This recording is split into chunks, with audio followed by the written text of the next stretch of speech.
When everything is marketing and marketing is everything, taglines and trends are just the tip of the proverbial iceberg.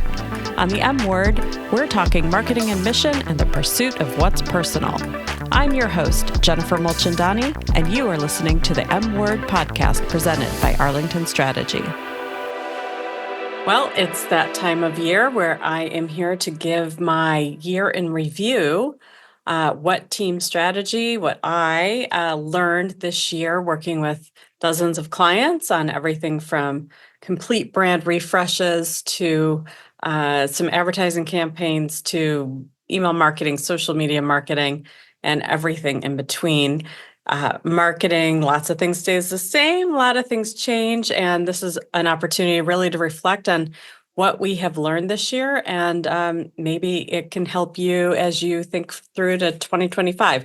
Now, I also think it's telling today we had our first snowfall, and nothing stuck. It's too warm out, but it was quite beautiful while it lasted, and perfect year-end seasonal vibe to do this year-end review podcast. So I have roughly 9-10 main points here to share, and I'm not going to go numerically because I may have overcounted or undercounted, but in no significant order.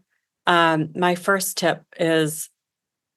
observation is patience matters when it comes to marketing. And what I mean by that is the clients who set out with building brands for the long term, understanding that marketing is a process, not a button you push, and I'm going to say that a lot. Clients who want to invest in brand awareness, laying the foundation for who they are and what they serve, really do come out ahead at the end of the year, at the end of the campaign, than clients who basically start and stop based on what their immediate needs in the business are. And, this idea that, we need clients, we need revenue, we better start marketing. It doesn't work quite that way. There are certainly ways you can put gas on the pedal to increase awareness and drive leads and things like that. True brand building is a process. And, when you understand that it is part of the arc of your business, you will come out ahead. So that's number one. Next are, marketing and sales. It's absolutely related to the prior point. They are not as standalone as I think they once were. I think the line is very blurred between what goes into marketing, which is this bucket of tactics around brand awareness and engagement and consideration and buying intent, top of the funnel, if you will, getting people to know your products, your brand, your services.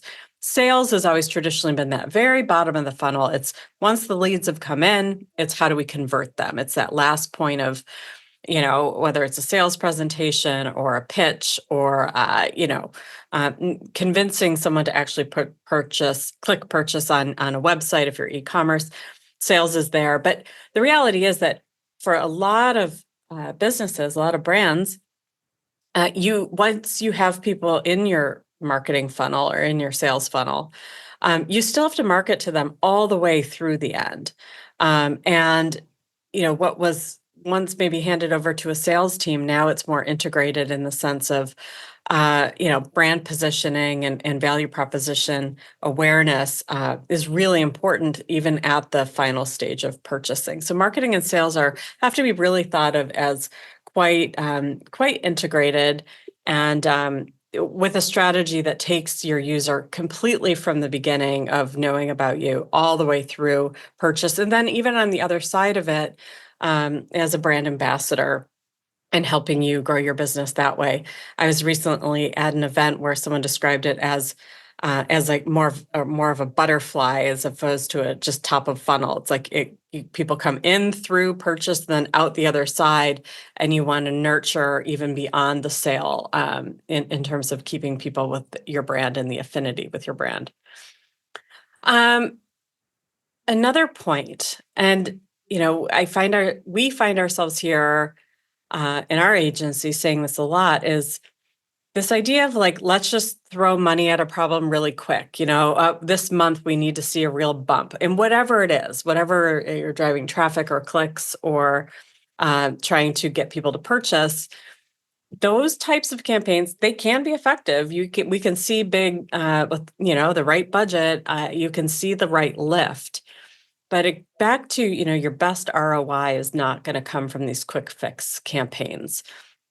They work for a really particular reason or purpose, but long term, thinking in short little campaign bursts that aren't integrated or longer term, you're losing out on a lot of efficiency with your dollars. And that really comes on the digital side specifically, where we want campaigns to go long enough that we can optimize and learn from them and do A/B testing and targeted retargeted campaigns and things like that. When you're going in for a really short burst, you don't have the opportunity to build on a campaign. And so you don't get the same opportunity to make sure that your message gets in front of people enough times. And you also most likely aren't going to have the budget to be as omni-channel as you really should be. So, quick can work, but it really should be reserved for those times when opportunities could not be forecast. Better to plan out your marketing budget and your goals for the year, or at least in longer term quarterly sprints, so that we could be more efficient with your dollars. My next point here really goes to the content of our marketing, and so this is both in everything from email marketing to social media content to the ads that you see on billboards or you see on digital. People are sold to all the time, and there's so much content coming at us, even entertainment content, even our personal connectivity content on social media that, if you really have a brand that's trying to break through organically and through paid streams, it's still challenging. It's really important that you think about putting your brand in front of your audience in a way that is engaging, entertaining, educational. So many brands are, and I see this for established brands and new brands. Buy us, our product. This is better. We're better. Just buy our product. This is on sale. Buy our product. And the entire stream of content that comes out of some brands is so salesy and so boring, and it's quite ineffective. And frankly, especially in the digital space or in email marketing space, if the only thing people get is a request or a demand to purchase from them, you're not giving people a reason to stay in touch with you, and you're not giving people a reason to want to receive those things from you. So you got to be really careful that each channel is providing some level of value, entertainment, or education so that your audience wants to continue to hear from you. Not saying that you can't weave in the occasional sales opportunity or sales message, but know that marketing channels are distinct from all those sales channels. So you can intertwine them, and you should intertwine them, but you don't want to turn everything into just a sales ask and a sales push. My next point, and we work on this with every single client at the beginning of every engagement or campaign, is when you're going to spend money, and that could be in people, time, as well as direct spend for purchased ads, going into it with a clear goal in mind. What will success look like when we're done spending this amount of money or done having our people work on this campaign? If you really can't put numbers on the page or some level of measurement, it really opens you up for never knowing what actually worked in your marketing. Time and time again, especially when it comes to community engagement marketing or event marketing, I've had clients say, well, we'll know if it's a success. We'll feel it. Like it'll be an energy. And I'm not saying those types of things aren't important or even relevant. But it's also really hard when it comes to making your spend decision next time to know, was that actually the best use of your money? And did it convert? How did it convert compared to other ways that you can invest in growing your brand? So benchmarks are priceless. And if you don't have your own data is always a great one. Take last year's event, take last year's campaign. If you don't have that, then it's not too hard to find publicly available industry benchmarks, whether from your email marketing platform, whether it's about social media conversions, whether it's about website traffic. All of these things are things that can measure data, and you can find some benchmarks. And then as you build and mature in your marketing, you'll have your own benchmarks that you can target against. My next point, and this is a little out of order, I should have talked about this a little earlier. I talked about that marketing and sales funnel. I think one of the biggest misconceptions that we see with where to invest, folks tend to either they understand investing in brand awareness, which we love, because I think more and more businesses need to understand that that's a really important area to put money. But we also see the opposite, which is where people are investing only at a certain point in the funnel. So maybe they're only investing in lead generation, which is a step beyond brand awareness, or they're only investing in conversions. Maybe all their money is going in to try to entice people to hit subscribe or to hit purchase. But really, what we want to do is, depending on the maturity of your clientele in relation to your brand, are you selling shoes, which we know is going to be like an instant or more likely to be an impulse purchase, then investing in the part of the funnel that happens really quick makes sense. But if you're selling, luxury services, an around the world cruise that might be years in the making for somebody to actually become your customer, you're going to need to invest marketing at every stage of that funnel. So from brand awareness to, initial engagement and lead generation, and then consideration at multiple points to move people along. And I think how much to spend in these different points of the funnel are really dependent on the value of what you're trying to sell folks. If you're a $10 item and you make your money on volume, that's great, but you don't want to be spending $5 to get an acquisition or to get a lead or to get a sale. Whereas if you're selling, $1 million item, spending $10, $20, $30 to get a qualified lead is not a bad thing. So it's all relative to your product. But going back to benchmarks, being able to measure against these things so if you're improving or going the wrong direction becomes really, really important. Okay, switching gears completely into the world of AI. It is popping up everywhere in marketing. And I think most commonly known is ChatGPT, although we see AI tools in Grammarly Pro, which is a writing tool that I know we use quite a bit in our agency to ensure that we are grammatically correct and good spellers. But it's also showing up in our social media scheduling apps. It's showing up in our graphic design and our photo apps. And they can be really, really powerful tools. But I'll say this, they are not a substitute for humans.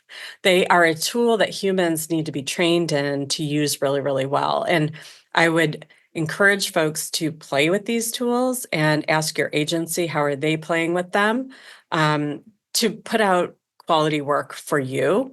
I don't think I shouldn't say this. I don't know of somebody who is using tools to generate work and then passing it off as if it was all their own, because these tools aren't spitting out that kind of quality the same way as humans. But they are a great way for agencies to be more efficient, and we're studying them quite a bit and quite excited about where the future might come with these AI tools. My next observation this year, and something that I'm very curious about in coming months and years, and this has been happening for a while, but the changing privacy rules online are making it harder and harder for us as marketers to really paint a picture of who's engaging with our content. It used to be we could really know who, not that it was John Doe clicking, but pretty close to who John Doe's profile was engaging with our content.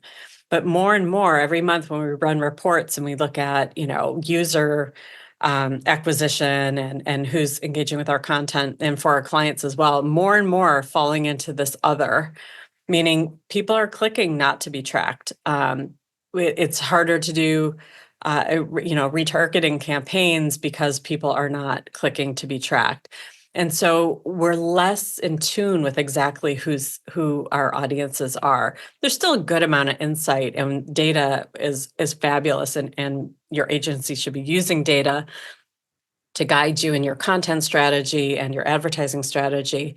But it's something that we're aware of. And even right now, like this week, and all this talk about Google search and the federal government pushing Google to potentially sell the browser from the search, from the advertising platforms. These might have like very significant ramifications for marketers. So there's a lot we have to pay attention to, because how we're going to measure success in the future is going to look different than how we did it even this year.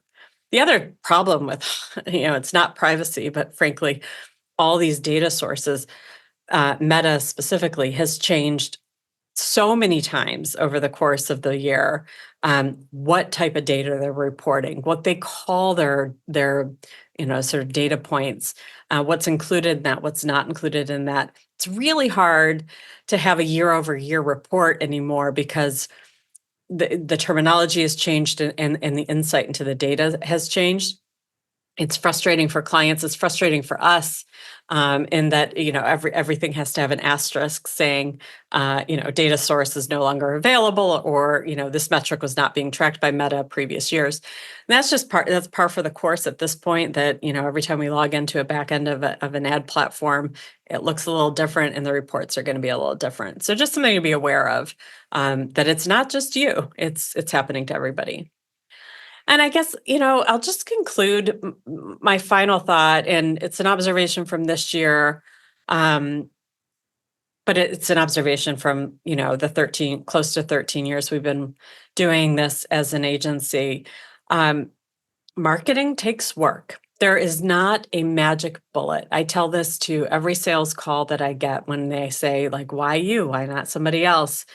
Um, I think there are some agencies out there claiming that they have the secret sauce, or the magic button that will, do all the work for you successfully, unlike anybody else. But I subscribe wholeheartedly to the belief and understanding that marketing is a set of tactics.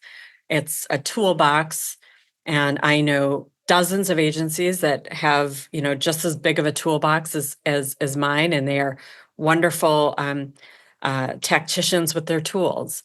Um, but it takes work. It's rolling up the sleeves. Brands change, culture changes. What worked before doesn't work now.